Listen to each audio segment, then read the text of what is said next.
Bem-vindo à aula de Sockets Java. Seu programa Java pode se conectar com programas em outras máquinas que estão rodando na rede ou na internet. Esse é um relacionamento cliente-servidor. Para trabalhar na rede, precisamos saber três coisas.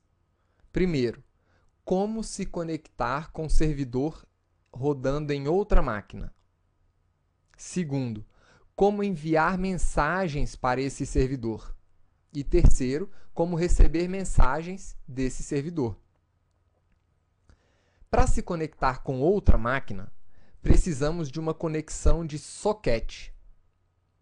Um socket é um objeto que representa uma conexão de rede entre duas máquinas. E uma conexão é um relacionamento entre essas duas máquinas, onde os dois sabem da existência um do outro e também como se conectar entre si. Para criar uma conexão de socket, você vai precisar saber duas coisas sobre o servidor. Primeiro, quem é ele e em que porta está sendo executado. Ou seja, vamos precisar saber do endereço IP do servidor e do número de porta TCP aonde aquele programa está rodando. Nessa aula, vamos criar um cliente e um servidor bem simples, apenas para demonstrar uma conexão de socket e o recebimento do cliente, né, de uma mensagem enviada pelo servidor. Então, para isso, vamos criar um novo pacote, que eu vou chamar aqui de redes.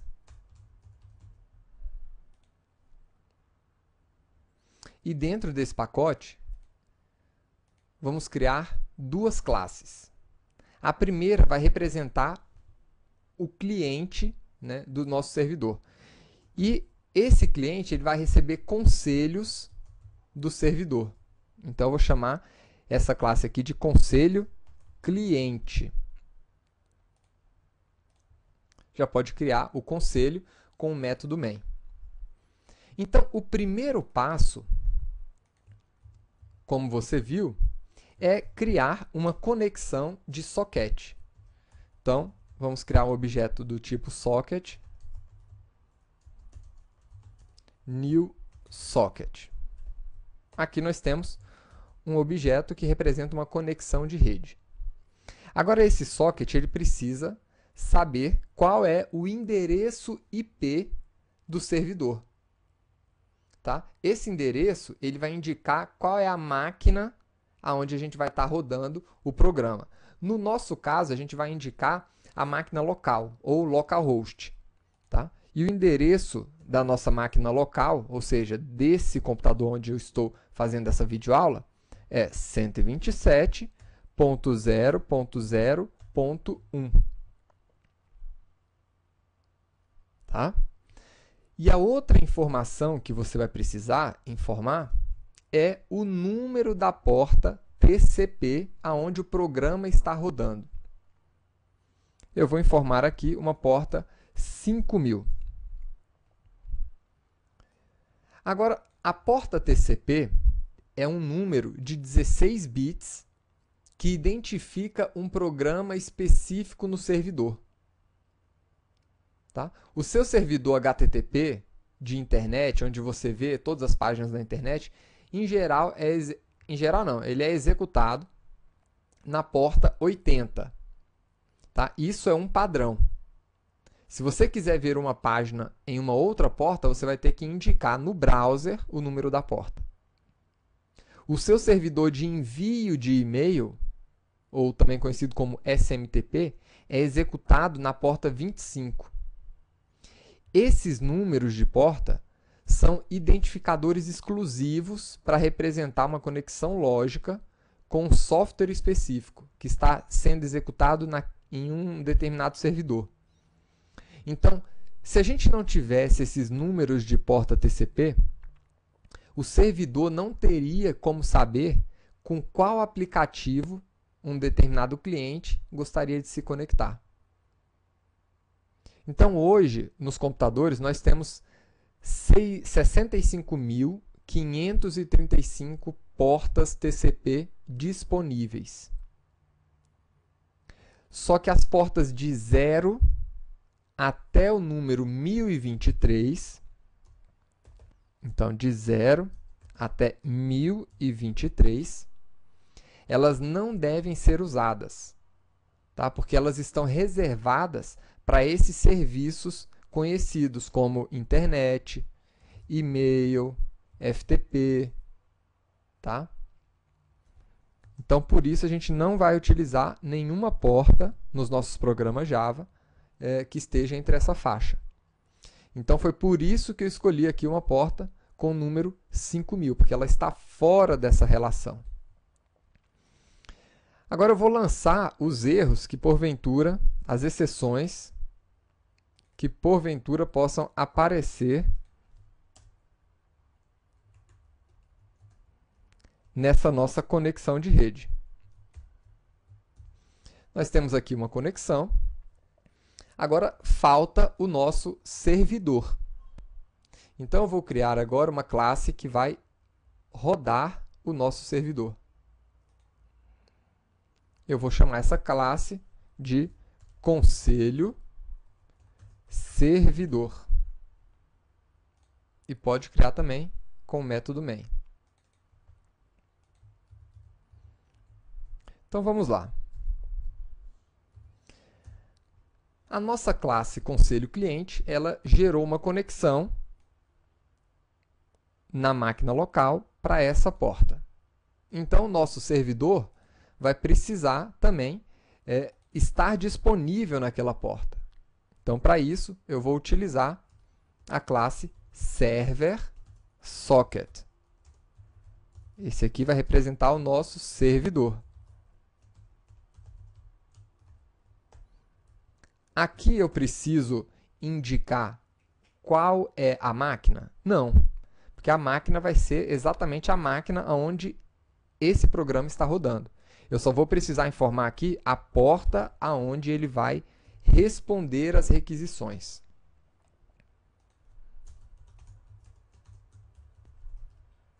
Então, agora eu tenho um cliente se conectando na máquina local, na porta 5000, e um servidor respondendo na porta 5000.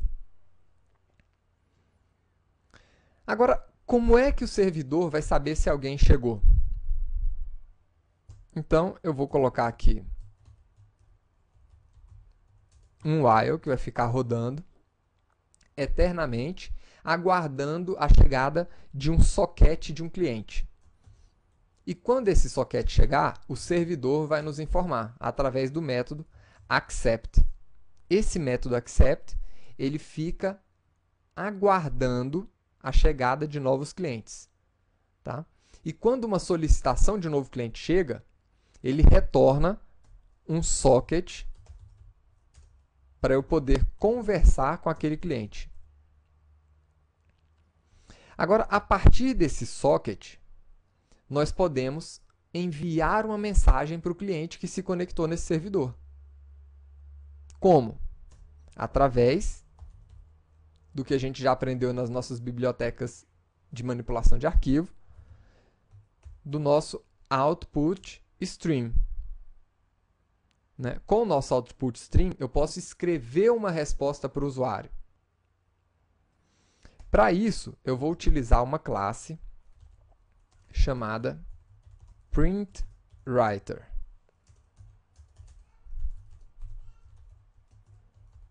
Essa classe ela recebe um output stream no seu método construtor. E ela permite que a gente imprima, né, mensagens aqui dentro de forma muito simples. Então, o nosso conselho que vai ser enviado para o nosso cliente vai ser: aprenda Java e seja contratado. Esse é o nosso conselho. E se você quiser ainda, você pode colocar essa instrução dentro de um bloco try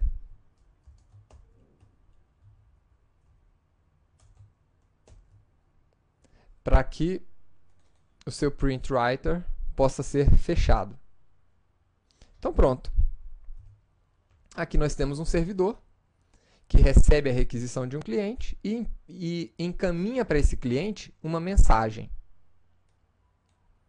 Agora, como é que esse cliente que se conectou naquele servidor vai conseguir receber essa mensagem? Opa!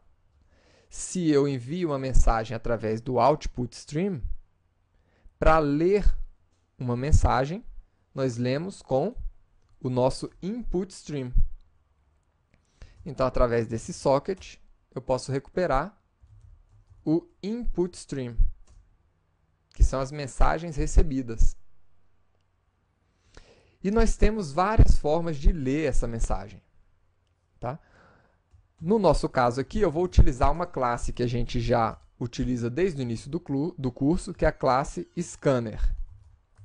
Passando esse input stream para ela, a gente consegue ler as mensagens pelo método nextLine. Toda vez que uma nova mensagem aparecer, esse método nextLine vai receber essa mensagem. E aqui nós podemos mostrar a mensagem que foi recebida. Então, o conselho ou a mensagem é essa daqui. E no final, nós podemos fechar o nosso scanner. Ou colocar ele no bloco try, né, para ser fechado automaticamente também. Então, o que acontece? Primeiro passo, eu preciso colocar o nosso servidor no ar. Né? Então, eu vou rodar o nosso servidor. Agora ele já está pronto, ele já está rodando. Né, está aguardando as requisições. E agora eu vou rodar o nosso cliente. E quando eu rodo o cliente, ele automaticamente abre uma conexão com aquele servidor. O servidor envia uma mensagem para o socket daquele cliente que ele recebeu. E o cliente imprime aquela mensagem recebida pelo servidor, né, aqui na tela do sistema. Então, esse aqui é um exemplo muito simples de como criar um servidor com socket e como enviar mensagens para um cliente, né, utilizando o socket que a gente capturou daquele cliente, quando ele se conectou ao servidor. Na próxima aula, nós vamos começar a construir um programa de bate-papo usando socket. E ele vai funcionar da seguinte forma. Primeiro, o cliente desse bate-papo vai se conectar ao servidor, como a gente fez aqui. O servidor vai adicionar esse cliente a uma lista de participantes do bate-papo. Né? Outros clientes vão se conectar, eventualmente, no mesmo servidor. E aí, um cliente vai enviar uma mensagem para o servidor de bate-papo e o servidor, então, vai distribuir aquela mensagem para todos os outros clientes da lista. Então, o importante é você entender direitinho o que aconteceu aqui nesse primeiro exemplo, porque a gente vai partir a partir daqui. Tá bom? Vejo você na próxima aula e até lá.